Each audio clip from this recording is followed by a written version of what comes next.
Olá! Foram feitas algumas perguntas sobre transfusão feto-fetal que eu gostaria de responder para vocês. A primeira delas se diz respeito sobre qual é o critério para o diagnóstico da restrição de crescimento seletiva. O critério mais importante é a diferença de peso entre os gêmeos.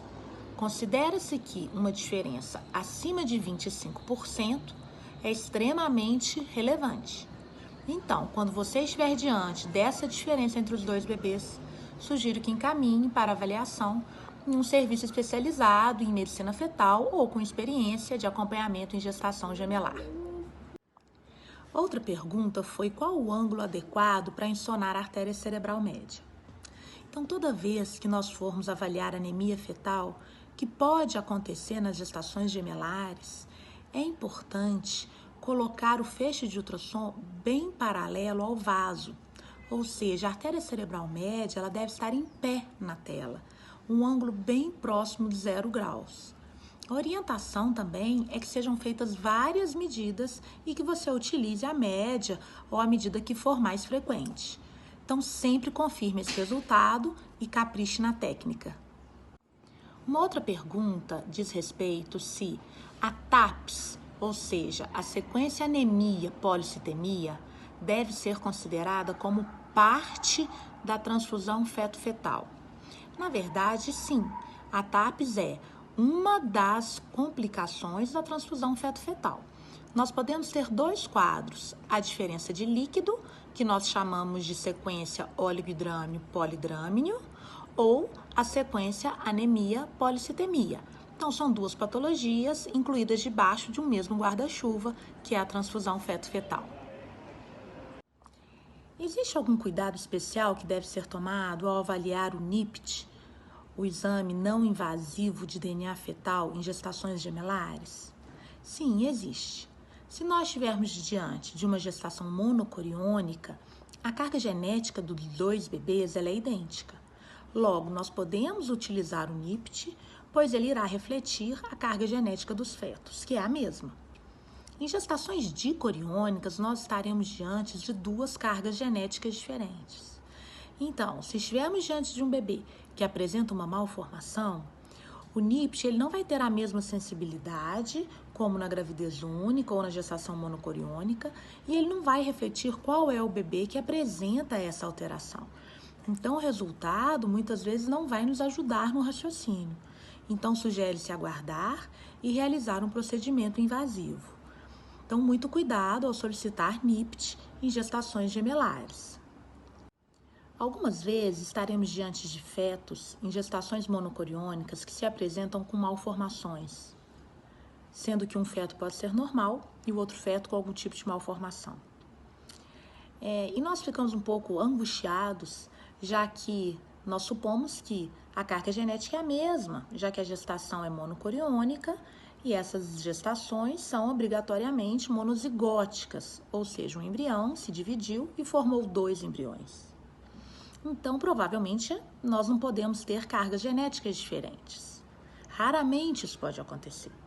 Então, por que nós podemos ter fetos com malformações, um feto sadio e um feto alterado em gestação monocoriônica? Isso pode ser resultante de uma falha na divisão embrionária, onde houve um desequilíbrio no balanço celular e um embrião ficou com um número maior de células do que o outro embrião. Então, essas alterações podem acontecer, podem levar a malformações e não vão ser refletidas em alterações do cariótipo. Muitos de vocês perguntaram como fazer para encaminhar as pacientes ou o que fazer quando a paciente está fora do período em que ela pode ser submetida a um laser para tratamento da transfusão feto-fetal. Então, vamos lá. Como encaminhar pacientes? Primeiramente, as pacientes elas são avaliadas nos CETROS, ou nos cursos de ginecologia e obstetrícia, ou principalmente na pós-graduação de medicina fetal. Então, se você tiver uma paciente que precisa de avaliação, entre em contato conosco e ela será recebida e avaliada pelo Dr. Fábio Peralta ou por um dos professores dos cursos de ginecologia e obstetrícia. E, se for necessário, ela será tratada. Se você estiver com uma paciente que está acima de 26 semanas, não se recomenda o tratamento após essa idade. Então, é possível fazer alguma coisa por essa paciente? Se a paciente apresentar um polidrama acentuado, é possível, por exemplo, fazer uma amniodrenagem para postergar o parto, diminuir a pressão sobre o colo do útero. Então, não é contraindicada a amniodrenagem, o esvaziamento da bolsa, quando nós estamos fora do período indicado para a realização do laser, que é entre 18 e 26 semanas. Sempre que precisarem de orientação ou de encaminhamento de paciente, é só entrar em contato conosco, que nós iremos receber em um dos nossos cursos no CETROS. Olá, meus caros, tudo bem? Dando continuidade às respostas aos questionamentos sobre transfusão feto-fetal, vou gravar alguns vídeos aqui para vocês, tá? Então, uma das perguntas foi: a gravidade neste caso se dá pela alteração ser precoce? Sim, quanto mais precoce aparecerem os sinais de transfusão feto-fetal, quanto mais cedo se iniciar o quadro, maior tende a ser a gravidade nesses casos. Um outro questionamento foi: no mesmo caso, sendo chamando a atenção para a transfusão feto-fetal, se não seria indicada a investigação genética? Lembrem-se que no caso que a gente apresentou, tinha um bebê que tinha uma TN alterada e o outro uma TN normal. É muito pouco provável que a gente tenha um bebê com cromossomopatia e um bebê normal numa gestação monocoriônica. Pode acontecer? Pode, mas é muito pouco provável. Porém, se a gente tivesse as duas translucências nucleares alteradas, aí sim é imperativo que a gente faça a pesquisa cariotípica, ok? Outra pergunta: em casos de centros que não possuem laser, há algo que eu possa fazer para essas pacientes? Sim, se você não tiver como enviar para um centro de cirurgia fetal, um centro de medicina fetal capaz de tratamento, você pode fazer em situações específicas a amniodrenagem seriada. É um dos tratamentos, porém a gente não está tratando a causa da doença. A gente está tratando única e exclusivamente um sintoma. Mas existem resultados positivos quando a gente faz esse tipo de tratamento, tá? Outra resposta, né? Uma pergunta foi: qual a incidência entre gêmeos? Obviamente, a incidência entre gêmeos vai acontecer quando a gestação for dicoriônica, triamniótica, ou naquela que é monocoriônica, triamniótica. Existem vários trabalhos que variam aí, relatando taxas de transfusão feto-fetal de 6 a 24%. A taxa média de gêmeos monocoriônicos, no caso, com triamnióticos, é aproximadamente 9% de todos os casos das gestações, inclusive se for gêmeos dicoriônicos também costuma ser em torno de 9%, então não foge muito à regra. Outra pergunta: em caso de óbito de um dos fetos, como conduzir?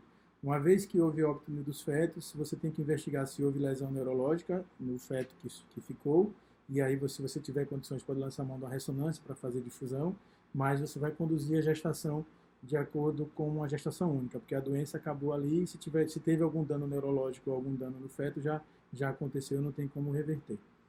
E até quantas semanas pode encaminhar para vocês, e se a cirurgia seria feita até 26 semanas, tá? Depois disso, devem encaminhar, vocês podem encaminhar sempre que vocês diagnosticarem, porém o tratamento é realizado a partir de 18, ou seja, entre 18 e 26 semanas. Depois disso, em algumas situações, podem se fazer a amniodrenagem, tá? Outra pergunta foi se as comunicações anormais são as arteriovenosas profundas e se as arteriais também podem dar complicações. Sim, uma das situações de transfusão feto-fetal é o TAPS, é a anemia policitemia, e é justamente por conta do desbalanço nessas anastomoses menores, tá? Então pode sim dar TAPS. E uma das causas da transfusão feto-fetal TOPS, que é a oligoâmino polidâmino, é uma menor quantidade de anastomose arteriais.